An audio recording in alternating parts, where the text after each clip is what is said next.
A cargo de la maestra Ivonne Elizabeth Wimber, nace ella en la ciudad de Guadalajara, Jalisco, un 26 de agosto de 1974. Cursó estudios en lengua, cultura y literatura francesa en la Universidad de Sorbona de París.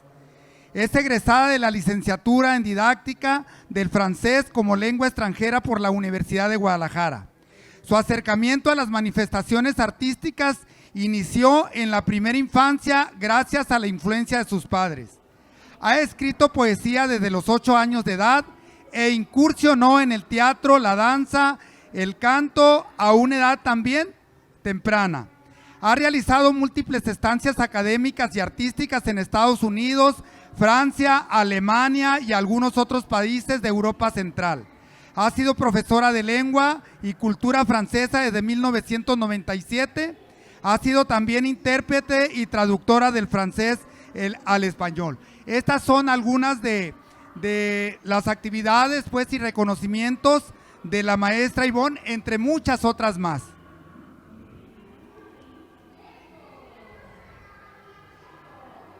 Del maestro Eduardo Villalpando Macías, él ha sido director de escena, maestro de actuación, actor desde 1976, con más de 60 puestas en escenas. Ha recibido cursos con los maestros Héctor Mendoza, Enrique Ruelas, Marta Luna, entre otras. Fue maestro fundador de la Escuela de Teatro del Instituto Cultural Cabañas. Fundó en 1993 el Centro Cultural de Baúl, Casa de Teatro Independiente. En 1993, con El Enfermo Imaginario de Molière, ganó la segunda convocatoria nacional de teatro organizada por el IMBA, Teatro de la Nación, entre más de 200 grupos de la República. Fue coordinador de los talleres de teatro de la Secretaría de Cultura, maestro de actuación en la Escuela de Teatro de Jalisco. Ha sido maestro también de la Universidad de Guadalajara y del ITESO, así como de la Universidad Jesuita de Guadalajara. En 1982 fue nombrado el mejor actor y nominado en la terna de la mejor dirección dentro del primer Festival de Teatro Universitario.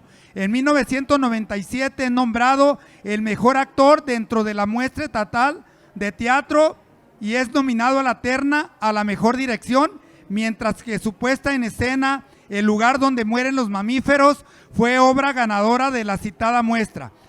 Estos son nada más por mencionar algunos, entre otros múltiples reconocimientos y logros que ha tenido el maestro Eduardo Villalpando.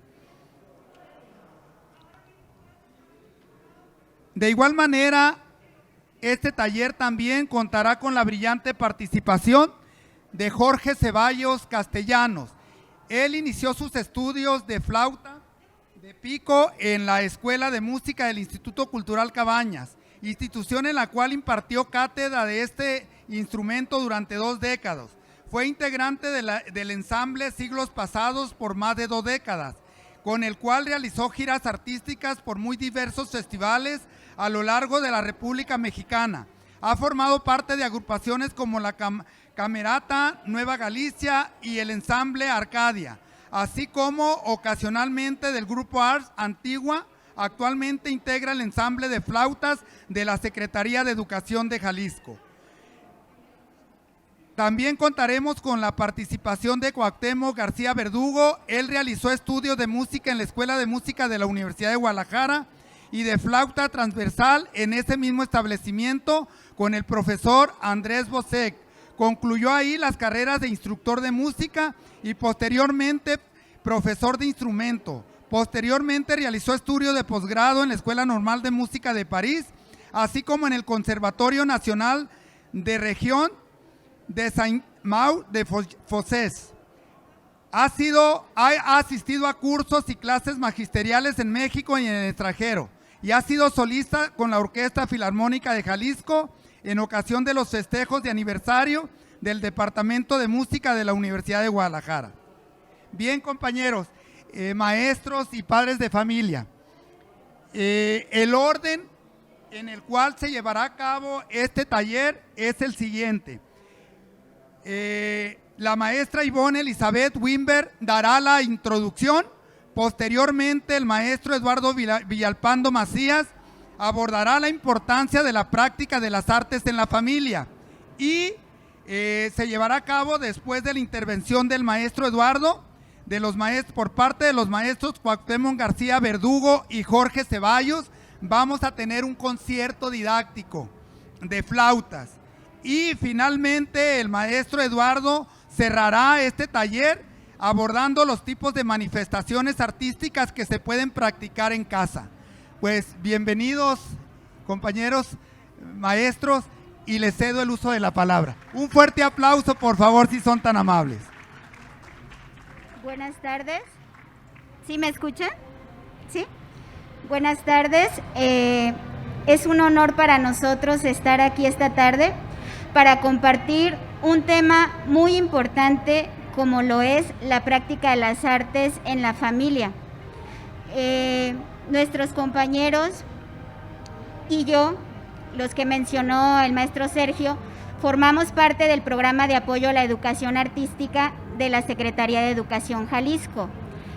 Lo que nosotros hacemos es promover el arte y la cultura, las tradiciones en los planteles escolares, pero esta vez venimos a hablarles de por qué es muy importante que el inicio de la práctica artística se dé en la familia. ¿Por qué en la familia? Se han de preguntar. Porque en la familia es donde las pequeñas y los pequeños tienen el primer contacto con el mundo exterior, digamos. Es en la familia donde se les puede ir enfocando a los pequeños y pequeñas hacia las artes. ¿Cómo? Podemos irlos sensibilizando.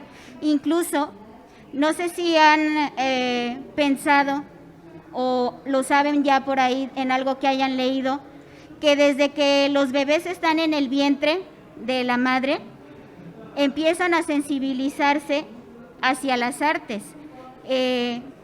Las mamás pueden platicarles a los niños, pueden contarles historias, pueden cantarles, pueden escuchar música, hablarles en distintos idiomas, y todo eso los niños, los bebés en formación lo van captando. Entonces, nuestra sensibilización como seres humanos comienza desde el vientre. Por eso es bien importante que las mamás en gestación se envuelvan en un ambiente de paz, de calma, de tranquilidad. Y ahí es donde comenzamos a nutrir a nuestros pequeños y pequeñas sobre el acercamiento a las artes. Una vez que nacen los niños, ¿qué pasa? Inmediatamente el bebé reconoce la voz de las personas cercanas, ¿verdad? De mamá, de papá, de los abuelos. Si ponen alguna música que escuchaba mientras el bebé estaba en el vientre, el niño la va a reconocer. Todos los sonidos que antes percibía en el vientre los reconoce al nacer. Había un artista, Pablo Picasso, pintor y escultor español, que decía que todos los niños y las niñas nacen artistas. El problema es cómo seguirlo siendo cuando crecemos. ¿Qué quiere decir esto? Todos los niños y las niñas nacen con un talento artístico, pero ¿de qué depende que lo desarrollen? De que les podamos hacer sentir seguros, es decir, que sin miedo puedan expresar sus talentos artísticos. Recordemos algo bien importante: el arte es expresión y el arte se expresa con diversos lenguajes. Esos lenguajes artísticos pueden ser la danza, la pintura, el teatro, la escultura, la música, como la que en un momento más van a escuchar. Es decir, dejemos que los niños exploren sus talentos. ¿Cómo el niño o la niña va a desarrollar un talento en casa? Los niños, por naturaleza, son curiosos. Entonces, hay que dejar que esa curiosidad los lleve a experimentar el entorno inmediato, ¿sí? Desde escuchar, desde ver. ¿Por qué les ponemos móviles de colores? Para que empiecen a distinguir formas, colores, ¿sí? Les cantamos. Los niños, cuando empiezan a gatear, empiezan a explorar. Es decir, el arte lo que nos permite es expresarnos a través de nuestro nivel cognitivo, desde nuestros conocimientos, como a través de todos nuestros sentidos. Yo a través del arte puedo expresar mis emociones o mis conocimientos también y puedo utilizar todo lo que está a mi alcance. Acuérdense, arte quiere decir hacer, hacemos arte, tiene que manifestarse en algo que estamos haciendo. Entonces, hay que recordar, los niños nacen curiosos y la curiosidad despierta la creatividad y como decía el físico Albert Einstein, la creatividad es la inteligencia divirtiéndose. Entonces, no olvidemos eso, el arte, sobre todo si lo practicamos en casa con nuestros hijos, con nuestros familiares, abuelitos, el arte puede ser un catalizador de emociones. Yo creo que a todos nos quedó muy claro ahora en la pandemia que el arte es fundamental en nuestras vidas y fue lo que nos salvó del encierro y de la soledad. Es decir, todos teníamos películas para ver, o música que escuchar en el radio, o algún video de qué reírnos. Es decir, hasta las tecnologías nos permitieron hacer arte, crear arte, ¿verdad? Hubo muchas nuevas cosas que descubrimos. Entonces, hasta contarles una historia a nuestros hijos en casa. Hay muchas maneras. El arte nos permite eso, catalizar las emociones y crear ambientes de paz al interior de la familia. En estos tiempos que vivimos, tanta violencia dentro de las familias, el arte nos puede ayudar a sobrepasar esos momentos y a ir encontrando una forma de unión y de hacer tejido en familia y después tejido en nuestra sociedad. Bueno, por mi parte sería todo. Enseguida el maestro Villalpando les va a hablar ya más precisamente por qué es muy importante la práctica del arte y después vendremos con nuestro concierto didáctico. Muchísimas gracias por estar aquí.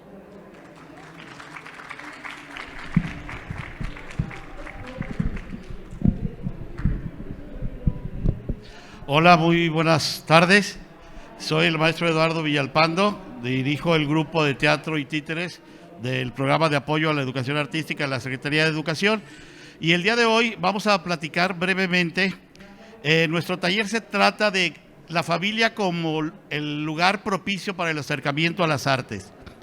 ¿Por qué planteamos que en la familia se debe poner en contacto desde los primeros años a los niños con el arte? Porque nosotros somos unos convencidos de que el arte, la naturaleza del arte, es muy importante para el desarrollo de cualquier ser humano. Muchas veces cuando nos dicen el arte es necesario para una sociedad, respondemos en automático sí, y sí es importante. Pero la verdad es que respondemos en automático que no somos capaces de defender esos espacios de arte para el desarrollo de nuestra sociedad. Y si nos planteamos ya más precisamente esa pregunta de por qué es importante el arte para el ser humano, ¿qué responderíamos? ¿Sí, maestra? Un niño que practica el arte, cualquier instrumento musical, desarrolla habilidades superiores a los de un niño que no practica el arte. Es decir, si practica la música, desarrolla un tipo de pensamiento que es incluso matemático, ¿no es así, maestro? Es decir, no solo sirve para expresar belleza, porque muchas veces hablamos del arte como nada más como una expresión de belleza y que nos va a sensibilizar. El arte desarrolla también tipos de pensamientos diferentes, inteligencias diferentes a la que otro tipo de actividad nos podría dar. ¿Qué otra cosa nos podría arrojar el arte? ¿Por qué es necesario el arte? Es tan necesario el arte que el ser humano no puede vivir sin arte. Y no hablemos de la pandemia nada más, que nos mantuvo mucho tiempo encerrados, la mayor parte de las veces, pero díganme de aquí, ¿quién pasa 2 o 3 días sin oír música? Nadie, ¿verdad? ¿Quién pasa una semana sin ver una serie de televisión, una película? Necesita una historia que le cuenten. ¿Quién pasa un día sin que oiga música y su cuerpo empiece a moverse? Los más troncos como yo, tal vez movemos nada más el pie o la cabeza, ¿verdad? Pero nuestro cuerpo se mueve. El goce estético es una capacidad, es una capacidad que solo el ser humano puede tener y desarrollar. Necesitamos el goce estético. ¿Por qué nos extasiamos ante una bella puesta del sol? ¿Por qué nos extasiamos ante un animal bello, ante una cascada, ante un río, ante tantas maravillas que nos presenta la naturaleza? Porque necesitamos la belleza. Es parte de nuestra necesidad espiritual. Cuando abrimos nuestro closet, así tengamos 2, 3 camisas y un pantalón, escogemos cuál camisa puede combinar. ¿Sí o no? Estamos pensando ya un goce estético visual y estamos haciendo una composición. Es decir, el arte es parte integral de nuestras vidas. No, el goce estético, que es parte fundamental del arte, es parte esencial de nuestras vidas. No podemos vivir sin él. Desgraciadamente, cuando en los programas de gobiernos hablan de adquirir más camiones para la recolección de basura o más patrullas, nadie pensamos que eso sea un gasto superfluo. Sabemos que son gastos necesarios. Pero cuando se nos habla de gastar en arte, en cultura, pensamos que el arte no es necesario. Y ese es uno de los grandes problemas que está teniendo nuestra sociedad. Porque no nos damos cuenta de qué es lo que el arte puede aportar a nuestras vidas. Pero el arte no nada más nos proporciona goce estético, que el goce estético nos da paz, tranquilidad, alegría. El arte también es una forma de entender el mundo. Oscar Wilde, un gran escritor irlandés, decía que no es que el arte imite a la naturaleza, es la naturaleza la que finalmente termina imitando al arte. Los grandes genios de la pintura, de la literatura, de la música, son unos, por decirlo de alguna manera, son profetas. Tienen una capacidad mental de ver más adelante y ver de lo que está pasando. Nos pueden explicar el mundo. La realidad es tan compleja que no podemos entender la realidad desde un solo punto de vista. Si nosotros, yo siempre pongo este ejemplo, vemos la relación de pareja, podemos entenderla desde un punto de vista científico de la biología, ¿sí o no? Podemos entenderla desde un punto de vista social, sociológico, de cómo se ha venido desarrollando y cómo han venido cambiando los diversos tipos de pareja que pueden existir. Pero la pura explicación biológica o la pura explicación sociológica de lo que es una pareja no va a alcanzar a definir cabalmente lo que significa una relación entre dos seres humanos. El arte puede explicarnos, es otra perspectiva, es otra manera de ver el mundo, de ver la realidad para poder entenderlo. Como seres humanos somos curiosos, queremos entender las cosas, desmenuzarlas, y el arte nos aporta una nueva visión, una visión diferente a la de la ciencia, a la de la psicología, que nos permite entender un poco más la realidad. Por eso somos unos creyentes de que el arte debe ser parte esencial de la vida de todo ser humano, porque eso nos va a hacer mejores seres humanos. Así como la música puede aportar el desarrollo del pensamiento matemático, la danza también crea ciertas conexiones cerebrales que hace que nuestro cuerpo se coordine de mejor manera, y es otra inteligencia. Finalmente, también en el caso del teatro, es trabajar en comunidad. El teatro se trabaja en grupos y se empiezan a crear lazos e interacciones sociales, nos enseña a vivir en sociedad. Pero bueno, no quiero extenderme más porque se nos está cortando el tiempo, pero no podemos hablar de la importancia del arte y de qué podemos hacer en nuestras familias para ir acercando desde la más temprana edad al niño a las manifestaciones artísticas sin disfrutar un poco de arte, ¿verdad? Entonces, le vamos a pedir al maestro Cuauhtémoc y al maestro Jorge, que son también integrantes de del programa de apoyo a la educación artística del ensamble de flautas, que si nos acompañan, ¿quieren oír algo de música? Bien, ellos tienen un concierto didáctico muy interesante, muy bonito, del que nos van a hacer partícipes. Presento al maestro Cuauhtémoc, al maestro Jorge, el ensamble de flautas del programa de apoyo a la educación artística de la Secretaría de Educación.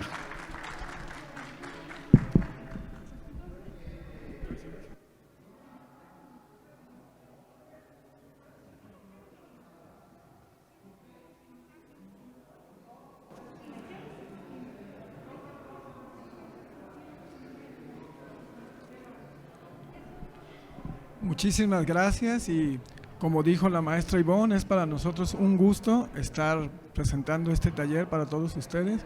Y bueno, pues básicamente nosotros venimos pues para presentarles a una familia, pero no es una familia de seres humanos como nosotros, ¿no? Es una familia pero de instrumentos, en este caso instrumentos de aliento. Venimos a presentarles en mi caso la familia de las flautas dulces. Pero en esta ocasión también vino su prima, que es la flauta transversal. El encargado de presentarles la flauta transversal será el maestro Cuauhtémoc García, por lo que yo iniciaré con las flautas dulces y él seguirá después de mí con la flauta transversal. Esperemos les agrade tanto como a nosotros. Y bueno, prácticamente vamos a iniciar con el primer miembro de la familia. Como les dije, no es una familia de seres humanos, sino de instrumentos de aliento. Y esta flauta, digamos que sería como el papá de la familia. ¿La quieren conocer? Adelante.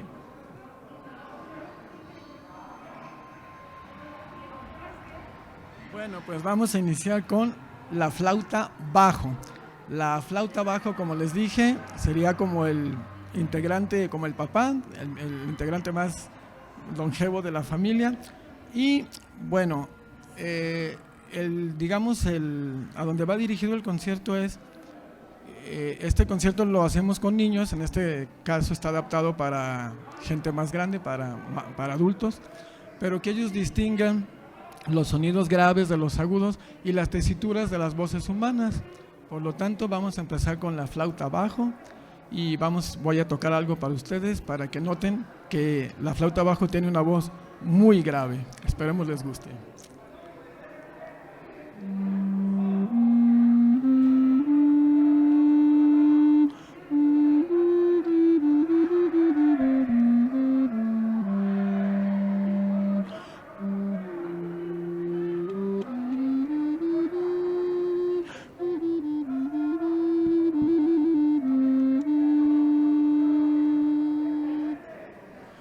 Este sería el timbre, como dijimos, como el papá de la familia, que es la flauta bajo.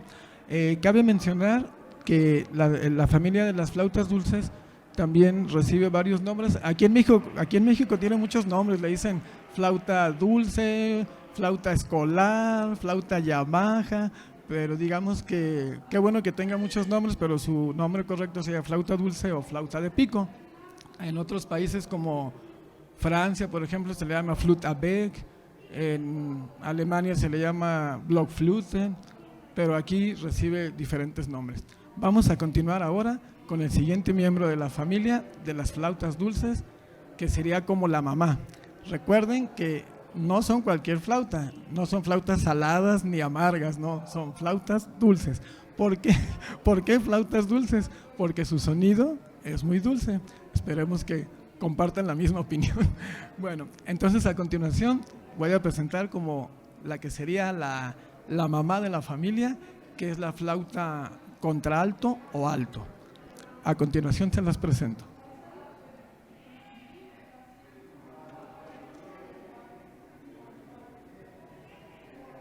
Muy bien, pues entonces esta sería la flauta contralto o alto, y como les dije, sería como la mamá de la familia.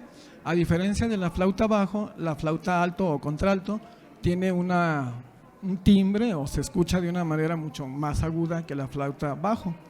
Y bueno, también como decían anteriormente nuestros compañeros, sí es muy importante llevar este tipo de conciertos a los niños porque por menos que sea, en ellos se despierta siempre una curiosidad.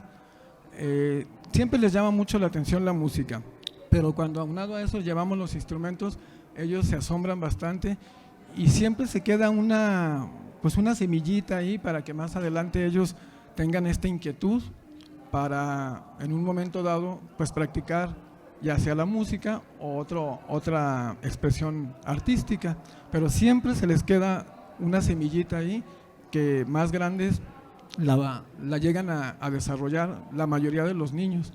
Bueno, pues sin más preámbulos, escuchemos a la flauta alto. Bueno, también agregar, como también decía el maestro Villalpando, la música también son matemáticas, pero aplicadas de otra manera.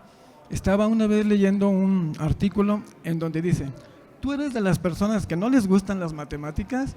Pues todo el tiempo estás haciendo matemáticas porque tu oído siempre está oyendo diferentes sonidos y está midiendo cuando son graves, cuando son agudos, e inconscientemente el trabajo del cerebro es enorme. Como bien decía el maestro, ¿cuántas veces escuchamos música y nos salimos a la calle en nuestro carro o en un transporte y vamos a acordarnos de la pieza y la vamos silbando o cantando inconscientemente hasta que ya nos damos cuenta de que ya estamos en la realidad y ya hasta se nos olvida, ¿no? O en otras ocasiones que quizá estamos en una fiesta y estamos platicando con alguien y el piecito, ¿no? El piecito se está moviendo. Todo nos llega inconscientemente al sistema nervioso central y bueno, lo codifica cuando es un sonido o sonidos agradables, pues para nosotros como seres humanos es sumamente agradable. Cuando escuchamos ruido o los decibeles son muy altos, pues para nosotros es muy incómodo. Suena muy sencillo, pero y lo hacemos a diario inconscientemente. Como también decía la maestra Ivonne, ahora que con la pandemia que tenemos una televisión, un radio, pero antes no teníamos eso, no había televisiones, no había radio, tenían que llegar los músicos allí a tocar. Ahora ya tenemos todo hecho. En países como Rusia, como Alemania, en donde los inviernos son muy fuertes, pues la mayoría de las personas están en su casa practicando música, practicando pintura, porque el arte es un medio sumamente importante para que ellos recreen sus emociones. Porque si estamos solamente encerrados pensando miles de cosas, pues no nos va a llevar a nada. Bueno, sin más preámbulos, entonces escuchemos el timbre con la que sería como la mamá de la flauta, de la familia, perdón, que sería la flauta ¿qué? Que ya se me olvidó. Flauta alto, ok, la flauta alto o contralto, ¿de acuerdo? Muy bien, adelante.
Gracias, muchas gracias.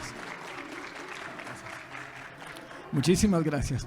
Pues entonces, este es el sonido de la flauta alto, que es una voz femenina, es la voz femenina más grave y a comparación de la flauta bajo, como ustedes pudieron notar, es mucho más aguda esta flauta, la flauta bajo, la flauta alto.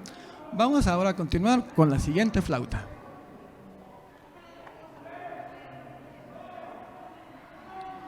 Ahora voy a presentarles a la flauta tenor.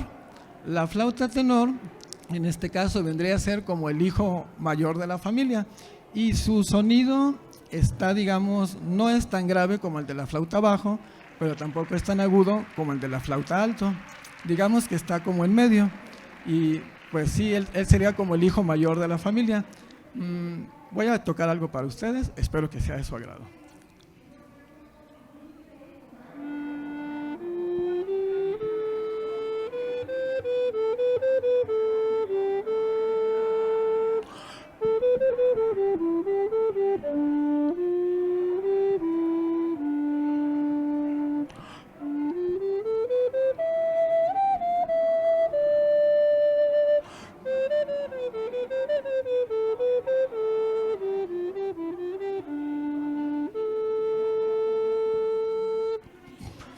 Ese sería el sonido o el timbre de la flauta tenor. Como les dije, que sería como el hijo mayor de la familia. Muy bien, continuaremos ahora con la siguiente flauta.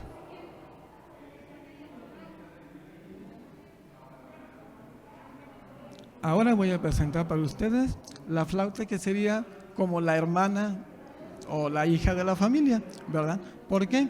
Porque la flauta que se llama flauta soprano tiene la voz más aguda. Hay que diferenciar que la flauta alto y la flauta soprano son las voces que pertenecen a las damas o las tesituras de las damas. Se dividen en dos grandes bloques y digamos que la flauta alto es la voz más grave en las voces de las damas y la flauta soprano es la voz más aguda en estas voces de las damas. Y la flauta bajo es la flauta más grave en la voz de los caballeros y la flauta tenor es la más aguda. Entonces escuchemos ahora lo que sería la flauta soprano, que sería la flauta más aguda en la voz de las damas. Voy a tocar para ustedes una danza que lleva como nombre Saltarello, es una pieza italiana y es una pieza que se tocaba todos los meses del año. La única condición era que se bailara o que se saltara todo el tiempo. Si alguien se está durmiendo por ahí y quiere bailar, lo puede hacer. Bueno, no sé si nos lo permiten aquí, no sé si nos lo vayan a permitir, pero ustedes están libres. Y si no, disfrútenlo, disfrútenlo. Bien, Saltarello italiano, esperemos les agrade.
Muchas gracias.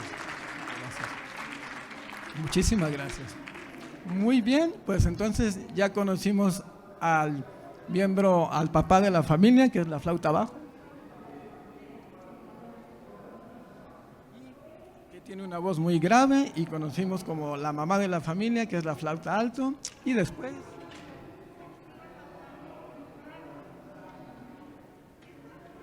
fuimos a la flauta tenor, que es como el hijo mayor, y a la flauta soprano, que es como la hermana de la familia. Muy bien, entonces solamente recordar que las voces femeninas tienen dos grandes bloques, que sería la flauta alto, la más grave, y la flauta soprano, que es la más aguda, y en los caballeros la flauta bajo, que es la más grave, y la flauta tenor, que es la más aguda. Siempre estas tesituras las vamos a encontrar en cualquier división de las voces humanas, pero nos falta, digamos, lo que sería el hermano más pequeñito de toda la familia, y a continuación se los voy a presentar.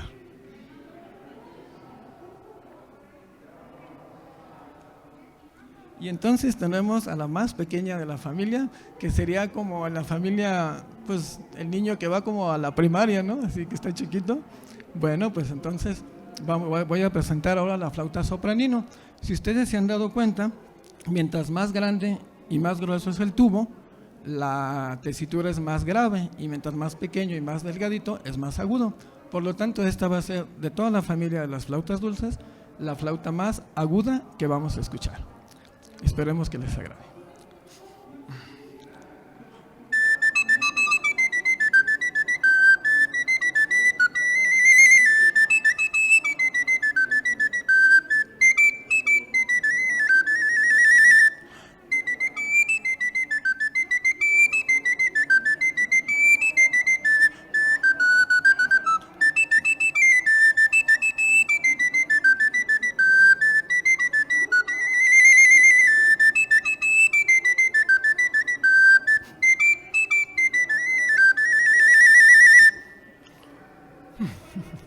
Muchas gracias, muchísimas gracias. Muchísimas gracias a todos. Bueno, pues entonces en esta ocasión ya conocieron ustedes a la familia de las flautas dulces. Recuerden, flautas dulces, no saladas ni amargas, dulces. Bueno, muchísimas gracias a todos. Pero ¿qué creen? Pues que como ya les dije, tenemos una sorpresa, porque también viene la prima de las flautas dulces, y para eso los dejo con el maestro Cuauhtémoc García, que es el indicado para hablarles de este instrumento. Maestro, por favor. Muchas gracias, maestro Jorge. Enseguida yo les voy a presentar, como decía el maestro, la prima de la familia de las flautas de pico, que es la familia de las flautas transversales. Se les llama flautas transversales o bien flautas traveseras. En España les dicen flauta travesera, o bien flautas transversas también. Ustedes la pueden encontrar como bajo cualquiera de estas denominaciones: flauta transversal, flauta transversa o flauta travesera. Y la característica de este tipo de flauta es que se toca, como se dice en francés, de travers, o sea, atravesada, se toca de lado, mientras que la flauta de pico se toca colocándola de manera vertical. La flauta transversal se toca de lado.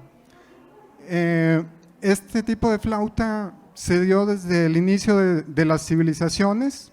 De hecho, en cualquier civilización, hablemos de la civilización egipcia o de la civilización inca, o incluso de las civilizaciones del antiguo México, se dieron bajo el mismo principio. Es decir, nosotros tenemos un pedazo de madera, que puede ser madera de bambú, por ejemplo, que lo ahuecamos y empezamos a poner orificios en la madera, y en uno de los extremos del tubo hacemos un orificio en el cual colocamos los labios, y en los orificios que quedan a nivel del tubo destapamos los orificios para producir los sonidos. Ahora mismo les voy a mostrar qué es lo que produce este tipo de confección del instrumento. Como les explicaba, es un tubo, en este caso de bambú, que queda hueco por dentro, y hacemos orificios, y en el extremo, en este orificio, colocamos los labios. Al colocar los labios, soplamos en el interior del tubo y acortamos el tubo por medio de, digamos, de obturar o tapar los orificios y destaparlos. Si tapo todos los orificios, se produce un sonido grave, y a medida que voy destapando los orificios, el sonido se empieza a hacer cada vez más agudo.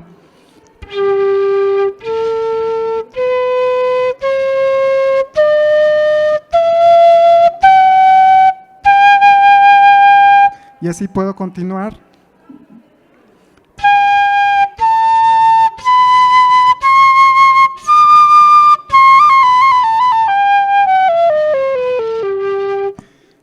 Como ven, si sigo el proceso contrario, tapando orificios, los sonidos van a ser cada vez más graves. ¿Por qué? Porque el tubo se va haciendo más largo si yo tapo los orificios. Este es el principio de construcción de este tipo de flautas, que es un principio que fue abrazado por las diferentes culturas. En el caso de esta flauta está hecha en Chile, en Sudamérica, y flautas como esta, de este tipo, existen en Europa o en el extremo oriente asiático. Y bueno, este es, digamos, el ancestro de la flauta transversal, y les voy a mostrar una pieza para que ustedes tengan una idea de cómo suena.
Gracias.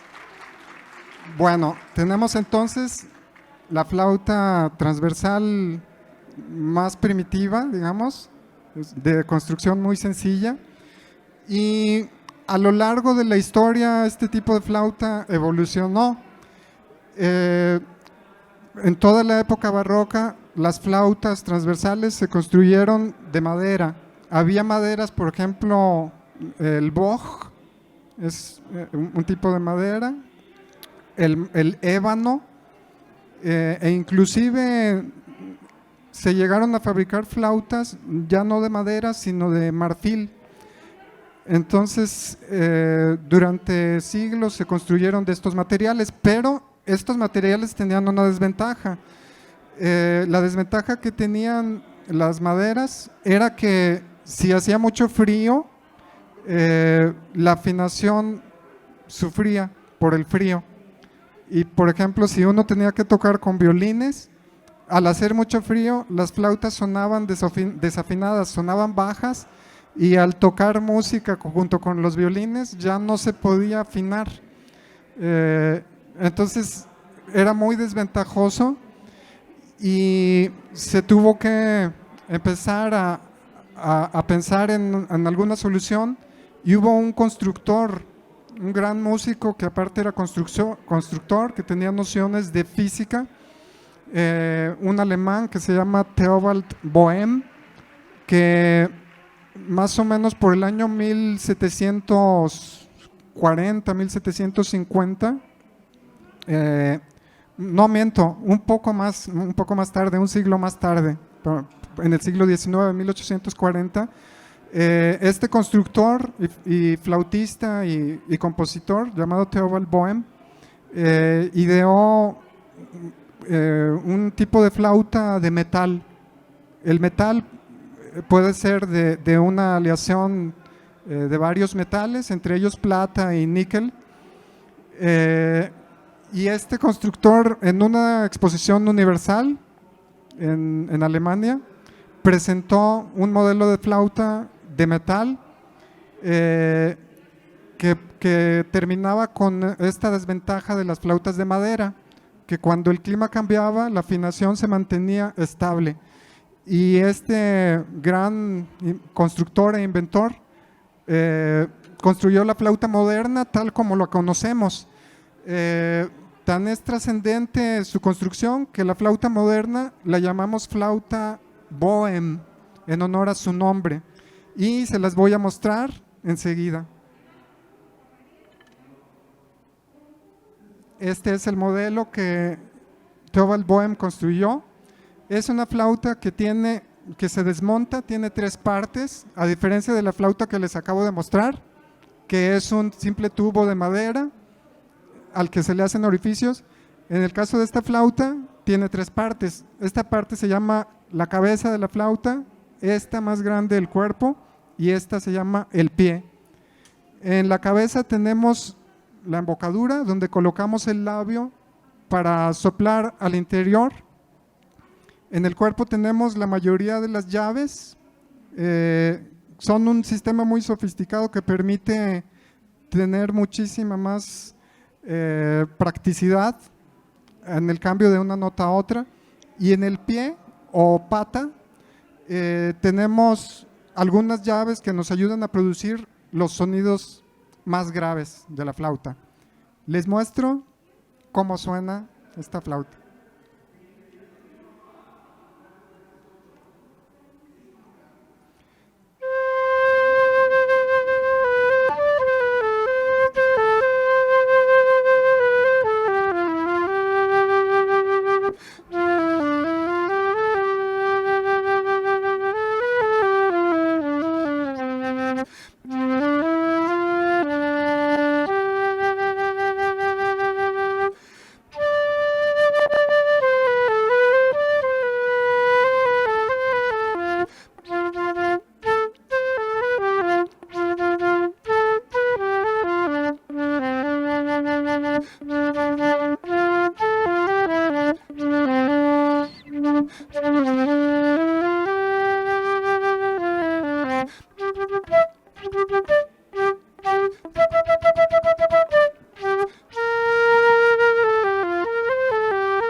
Gracias. Esta pieza, quizás algunos de ustedes la hayan reconocido, es el famoso Bolero de Ravel, que es una pieza orquestal en la que este gran compositor francés hace una demostración magistral de lo que es la orquestación. Presenta este tema precisamente comenzándolo con la flauta absolutamente sola y después empiezan a desfilar con diferentes timbres tocando este mismo tema la totalidad de los instrumentos de la orquesta, el saxofón, el clarinete, el oboe, los trombones, las trompetas, todos tocan el mismo tema, pero Ravel hace una amalgama de múltiples instrumentos de la orquesta tocando nada más y nada menos que este tema durante 17 minutos que dura el bolero. Y bueno, pensó Ravel en comenzar esta gran pieza por la flauta sola. Por eso pensé en mostrarles este ejemplo. Muy bien, después de la flauta estilo Boehm o la flauta Boehm, se ideó otro tipo de flauta para sonidos más graves y es el mismo principio de construcción. Todo el sistema de llaves es prácticamente igual, pero el tubo es más alargado, como les decía el maestro Jorge, entre más grande sea el tubo del instrumento o el tamaño, en el caso de los violines, la caja de resonancia del violín es pequeña, la de la viola, que es un instrumento más grave, es más grande la caja de resonancia y la caja de resonancia del contrabajo es inmensa. Por eso, entre más grande sea su caja de resonancia, es más grave el sonido que produce el instrumento. Y en el caso de las flautas, entre más grande sea el tubo, también es más grave el sonido que se produce. La flauta transversal también tiene otra tesitura o otro tamaño, que es la flauta alto, y también llamada flauta contralto. Se las voy a mostrar enseguida. Se las muestro para que comparen. Si se fijan, el tubo de la flauta alto es muy largo y tiene un pequeño doblez aquí para hacer todavía más largo el tubo. Entonces, el hecho de que el tubo sea más largo hace que el sonido que se produzca por el instrumento sea también más grave.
Gracias. Esa fue la flauta alto o flauta contralto en la familia de las flautas transversales. Muy bien, entonces ustedes ya conocen a la familia de las flautas de pico que les presentó el maestro Jorge Ceballos, y las que les acabo de presentar, las flautas transversales. Ahora vamos a escucharlas juntas, y para esto le voy a pedir… Ah, no, espérenme. Olvidé presentar al más pequeño de la familia. Ya se me andaba pasando. El más pequeño de esta familia es el llamado flautín, o llamado piccolo, que en italiano es una palabra que significa pequeño, piccolo. Les presento entonces con una pequeña pieza al piccolo. Creo que me voy a abstener de usar el micrófono porque es muy sonoro. A pesar de ser pequeño, es muy sonoro.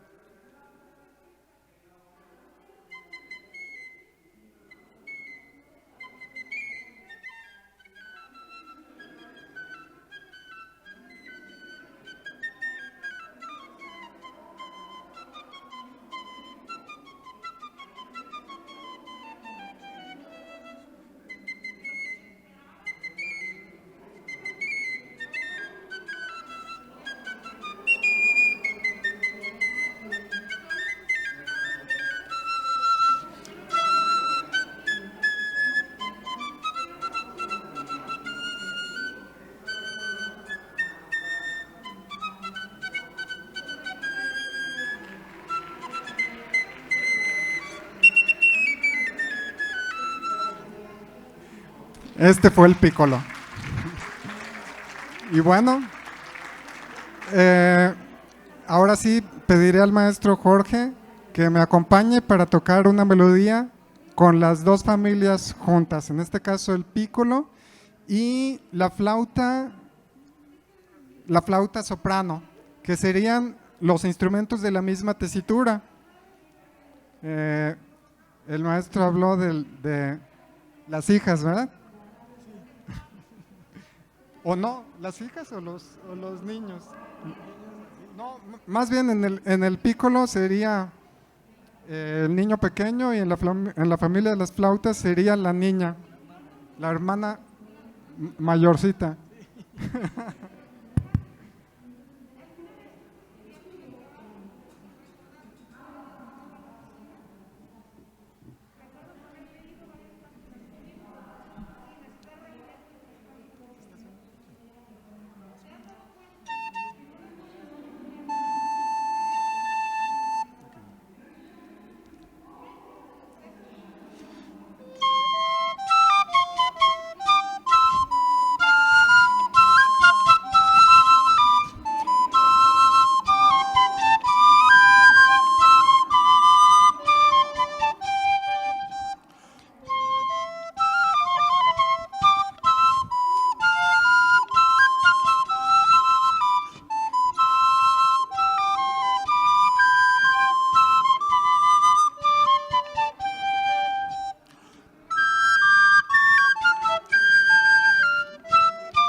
Gracias.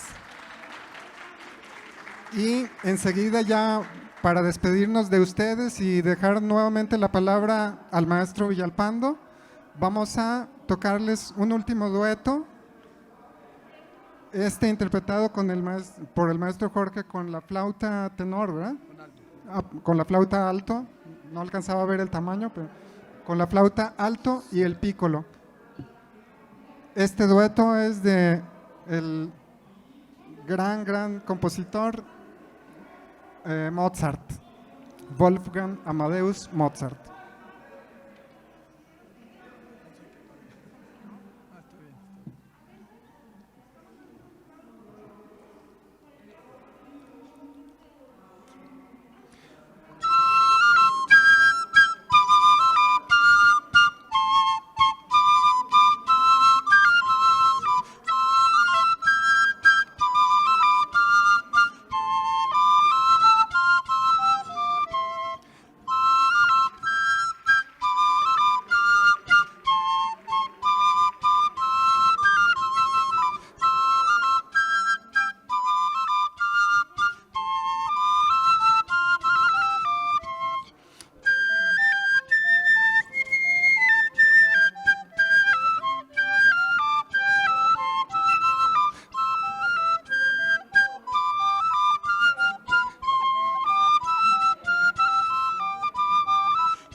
Muchas gracias. Cedemos la palabra al maestro Eduardo Villalpando.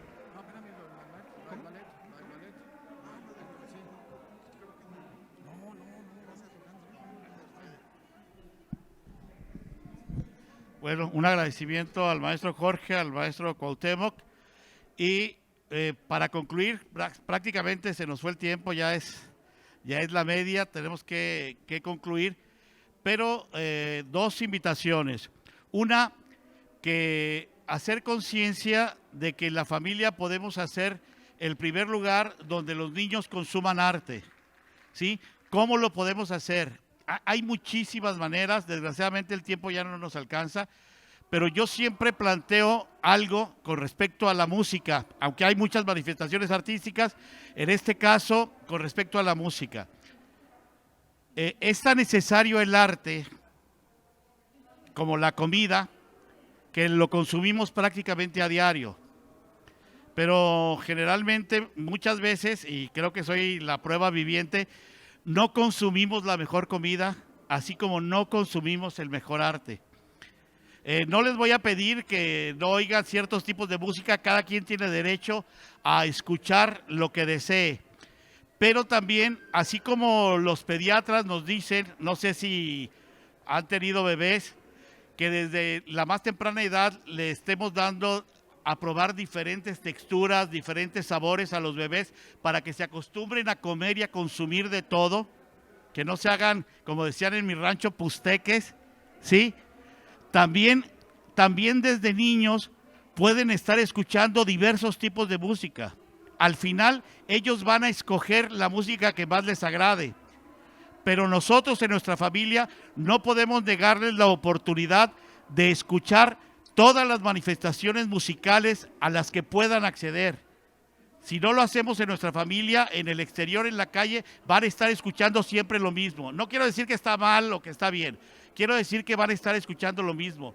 ¿Por qué no recuperamos un momento dentro de nuestras casas para probar, ahora con el internet y con el Spotify y un montón de aplicaciones que hay, YouTube, gratuitas, podemos escuchar cualquier tipo de música, ya sea desde si nos remontamos a las épocas históricas y a las diversas corrientes musicales que han existido a través de la historia, e inclusive a oír diversos tipos de músicas étnicas de diferentes países, de diferentes regiones.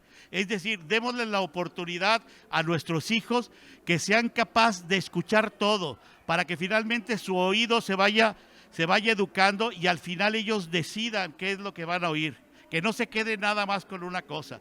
Yo creo que es muy grave que no tengamos opciones, que la opción a la que accedamos de cualquier tipo de situación, en este caso el arte, sea a la única que nos han dado la oportunidad de escuchar. Pasa lo mismo con la pintura, con la literatura, con las escenificaciones. Hay que darles la oportunidad de que se pongan en contacto con la mayor diversidad de manifestaciones artísticas. Finalmente es lo que nos hace humanos. Un gran antropólogo social, Ernest Cassirer, decía que son 5 las construcciones, los constructos humanos que nos hacen precisamente esos seres humanos: el arte, la ciencia, el lenguaje, la historia y la religión. Es la religión vista como construcción. No estoy diciendo no dice si es buena o mala la religión, no nos vamos a meter en esas cosas. Pero la religión, el arte, la ciencia, la historia y el lenguaje son lo que nos diferencia de los otros seres vivos, de los otros seres vivos, animales o vegetales.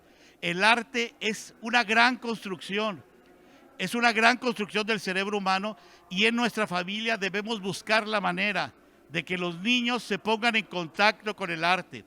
Leerles también ha sido una actividad que ha entrado mucho en desuso. Antiguamente los papás, como no había tanto radio, no había tanta televisión, nos leían cuentos antes de ir a dormir.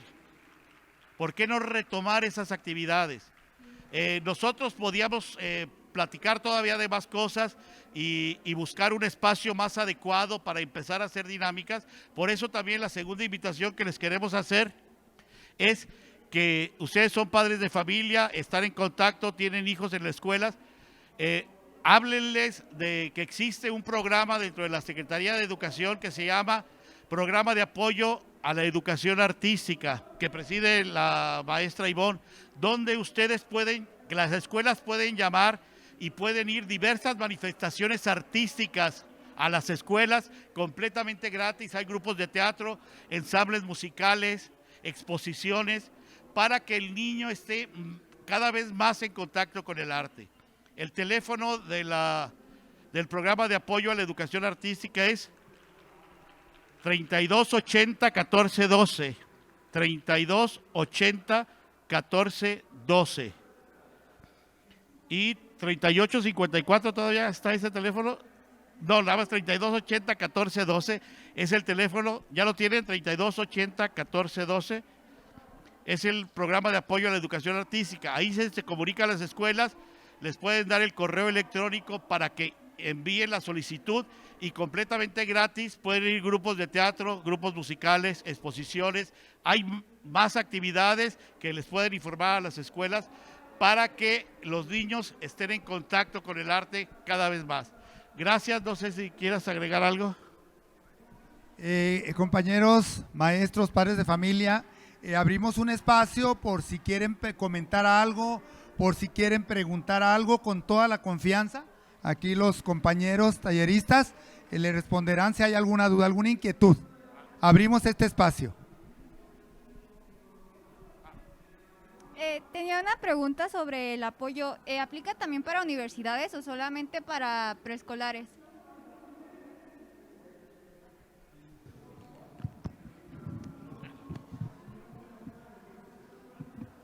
No solo preescolar. Gracias. Nosotros cubrimos lo que es niñas, niños y adolescentes, es decir, desde el preescolar o antes del preescolar, educación inicial, hasta media superior. Pero podemos hacer intervenciones especiales si nos invitan a algún evento especial de alguna universidad. Hacemos lo que es no un concierto didáctico tal vez, en el caso de la música, pero podemos hacer una presentación tal cual de un concierto o invitarlos a ser parte de nuestros proyectos, a colaborar también para los niños. Gracias. Bien, bueno, yo sí traigo una inquietud.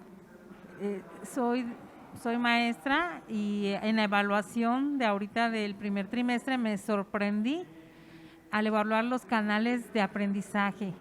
Antes normalmente decíamos, pues el 40% son visuales o así. Estoy sorprendida. El 90% salieron kinestésicos. Entonces la pandemia nos cambió a los niños. O sea, ellos traen ganas de manipular, de jugar, y qué mejor que el arte, ¿verdad? Que es la manera de aprender y de comunicar. Gracias. ¿Alguien más? Maestros, padres de familia. ¿Alguien que quiera preguntar? ¿Alguna duda, inquietud? ¿Comentario? ¿Nadie? Muy bien. Definitivamente... Sí. Perdón.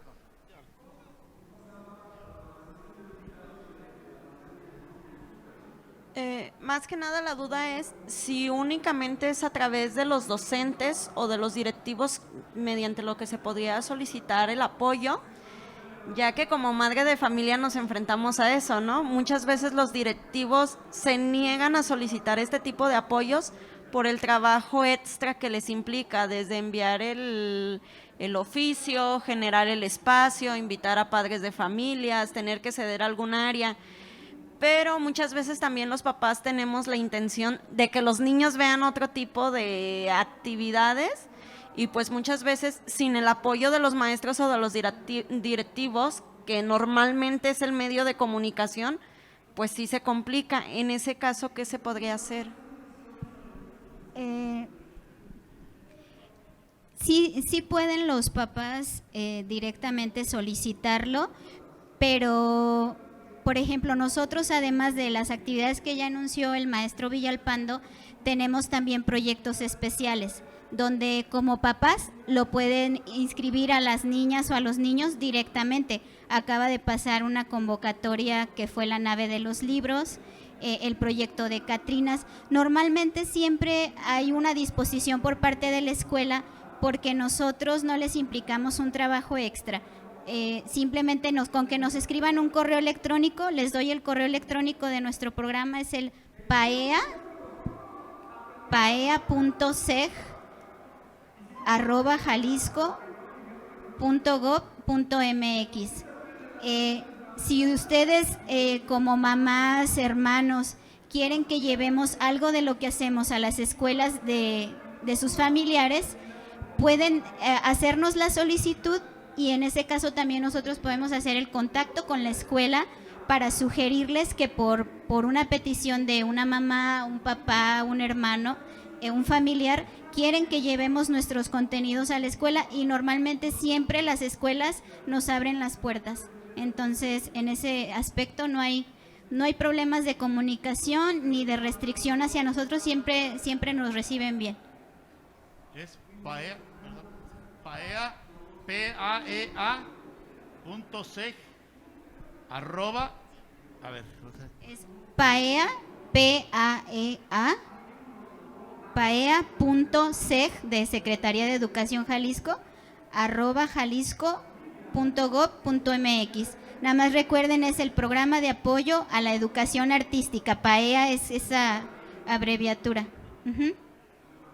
Y 32 80 14 12, el teléfono. Maestros, gracias, maestro Eduardo, maestra Ivonne. Definitivamente ahí tienen ustedes un programa más de parte de la Secretaría de Educación, así como tenemos otros.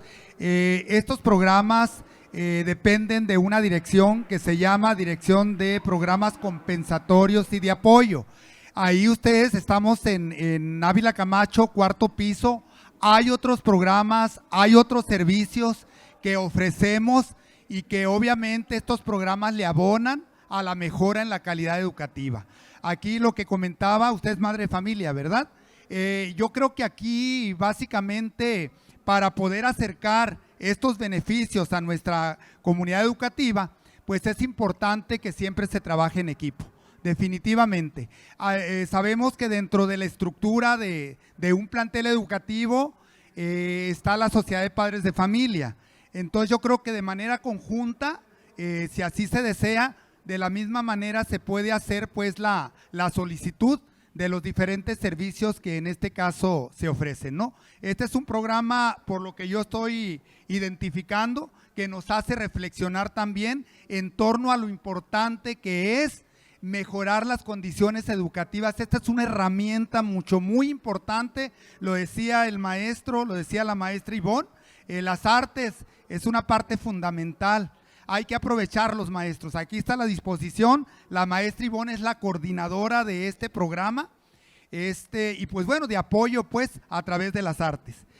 Pues muchísimas gracias por su atención. Vamos en estos momentos a hacerles el reconocimiento, a entregarles un reconocimiento al maestro Eduardo, a la maestra Ivonne, a los compañeros Eduardo y Cuauhtémoc por su brillante participación en este importante taller, maestra. Definitivamente es un placer y un deleite escucharlos. Bien, voy a leer el texto del reconocimiento para estos grandes compañeros. Recrea Familia, a través de la Secretaría de Educación del Estado de Jalisco, agradece su colaboración en el Congreso Recrea Familia 2021 como tallerista y extiende la constancia a Ivonne Elizabeth, Eduardo Villalpando, Cuauhtémoc García y Jorge Ceballos. Le damos un fuerte aplauso y les entregamos su reconocimiento por su brillante y destacada participación.